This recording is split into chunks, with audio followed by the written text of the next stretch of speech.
Bonsoir.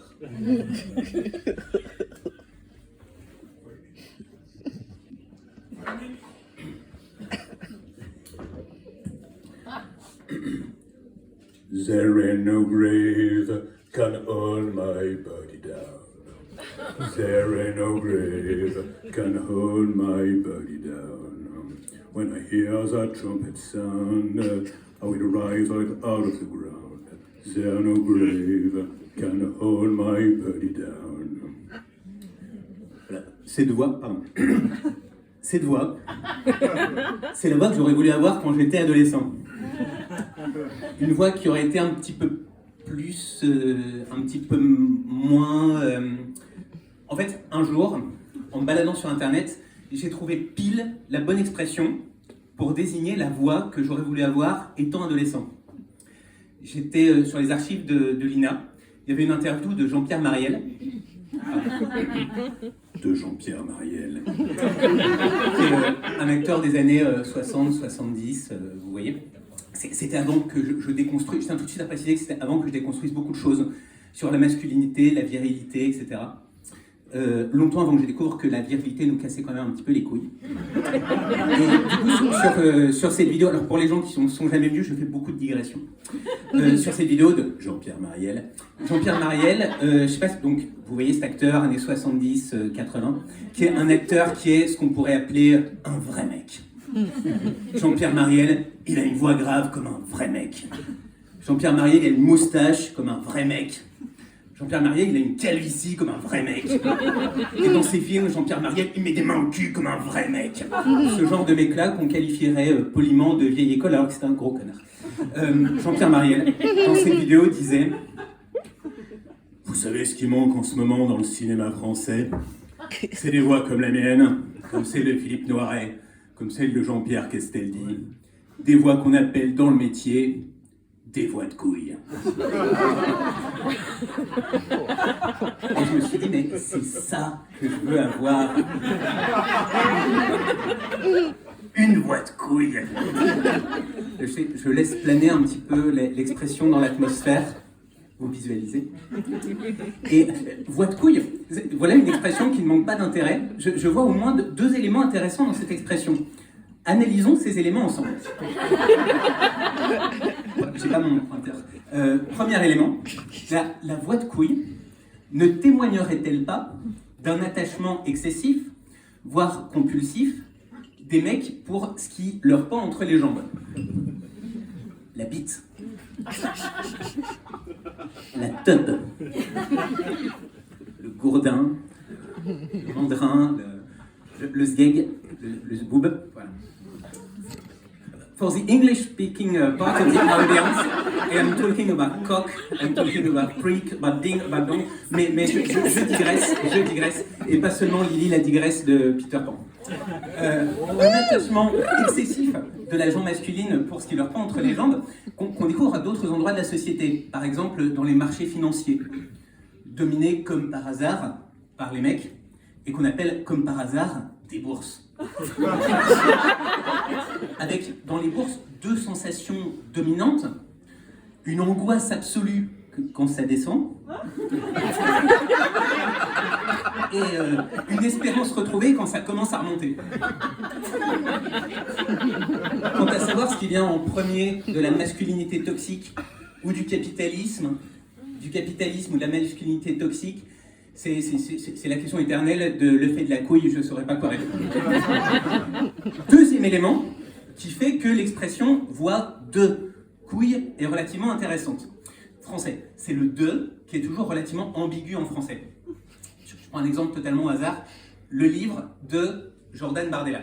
Le livre de Jordan Bardella, ça pourrait être le livre qui appartient à Jordan Bardella, le livre qui se trouve dans la bibliothèque de Jordan Bardella. Jean-Marie Le Pen, Ma vie, mon œil. Dieu donné m'a donné la foi. Maman, les petits fachos qui vont sur l'eau.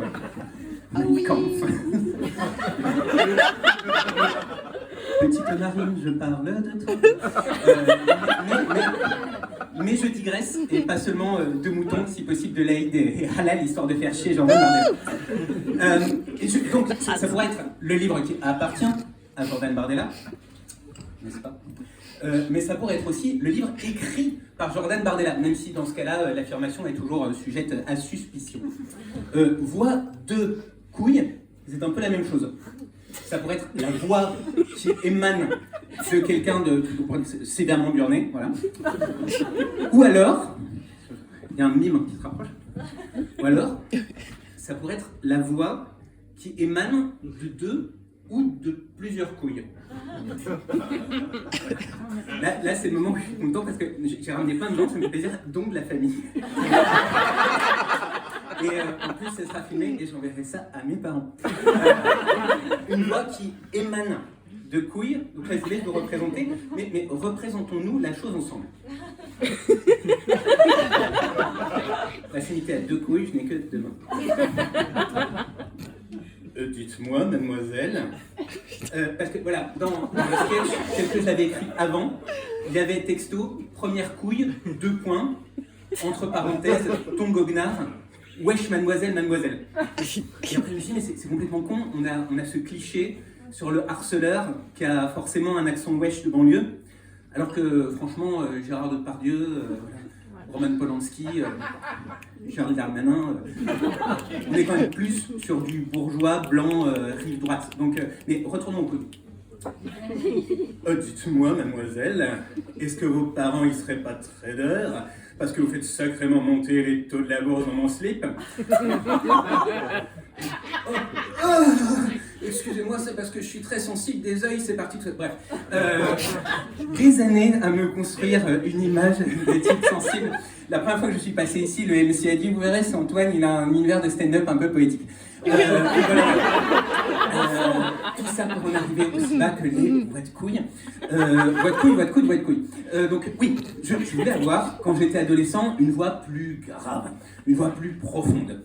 Je suis sûr qu'il y a des gens qui ont vécu ça, la voix qui fait que quand tu appelles une administration au téléphone, et le contraire d'une voix qui fait que, comme ça m'arrivait souvent, on te dit en face oui madame, pas de problème, nous allons vous occuper de votre dossier. Je voulais avoir Ceci dit, le fait d'avoir une voix comme ça n'est pas sans conséquences pratiques positives. Moi par exemple, en mon jeune temps, en arrivant à Paris, j'avais beaucoup d'amis IES qui avaient une angoisse administrative, et notamment une angoisse du coup de fil administratif. Ce qui me permettait d'arriver et de leur dire « Ne t'inquiète pas, je sais parfaitement comment gérer la chose. Donne-moi le numéro, je m'occupe de tout. » Ce qui donnait à peu près les choses suivantes.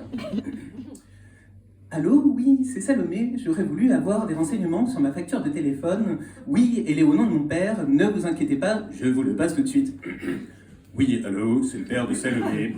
Je voudrais savoir un petit peu ce qui se passe pour la facture de téléphone. Comment ça, vous voulez parler à André Bourville? Pas de problème. Ah bah alors d'abord, ma facture de téléphone.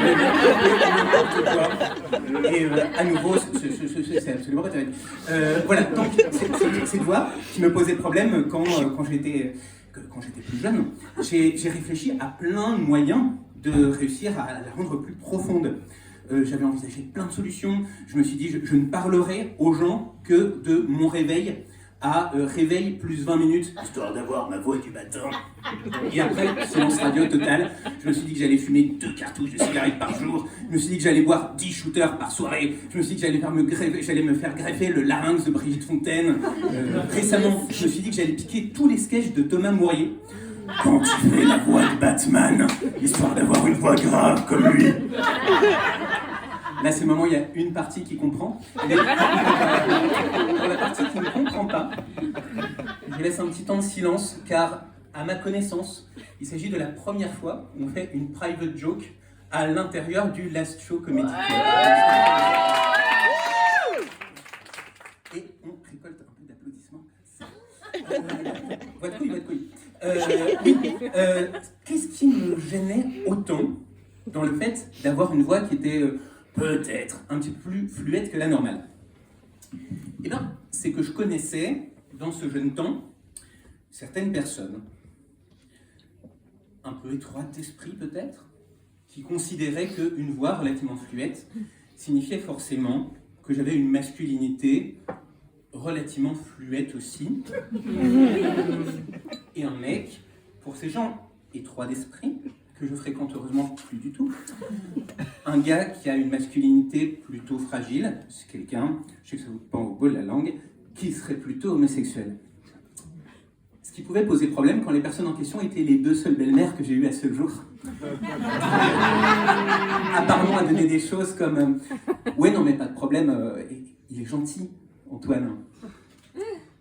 Non mais il est gentil, mais peut-être qu'il ne pourra pas toujours te donner ce dont tu aurais envie.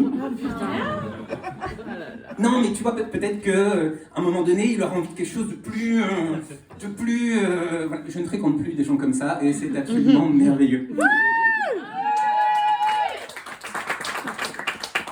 Ceci dit, avantage collatéral, ça m'a permis d'être relativement solidaire de la lutte contre l'homophobie. Ne serait-ce que parce qu'une bonne dizaine de fois dans mon existence, on a pu me traiter de sale pédé.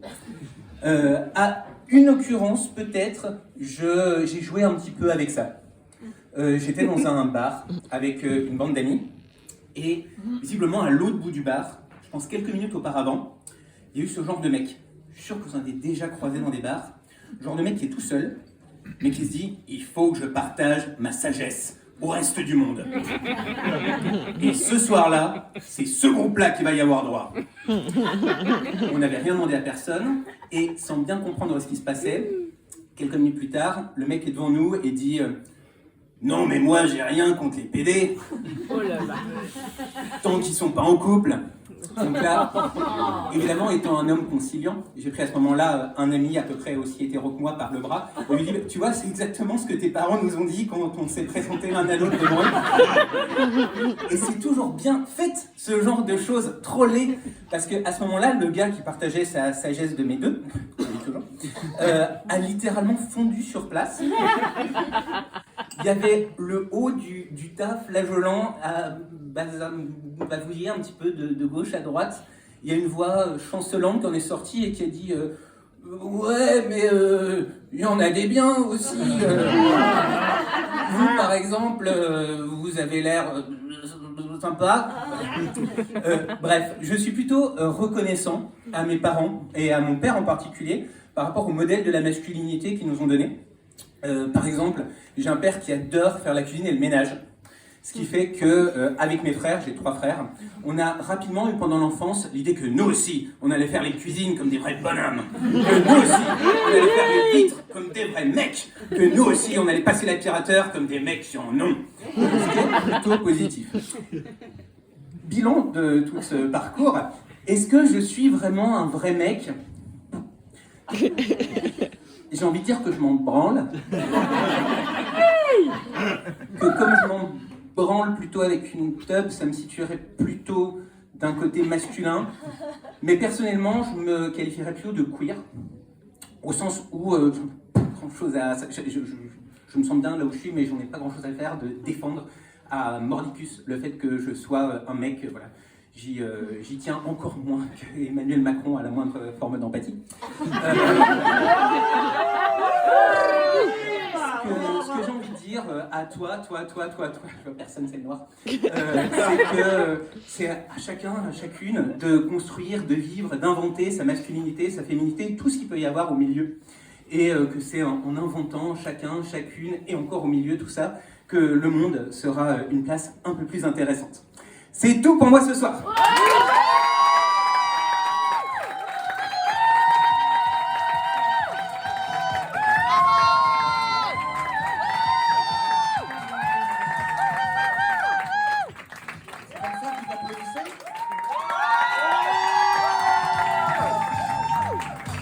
C'était Antoine, notre poète du quotidien.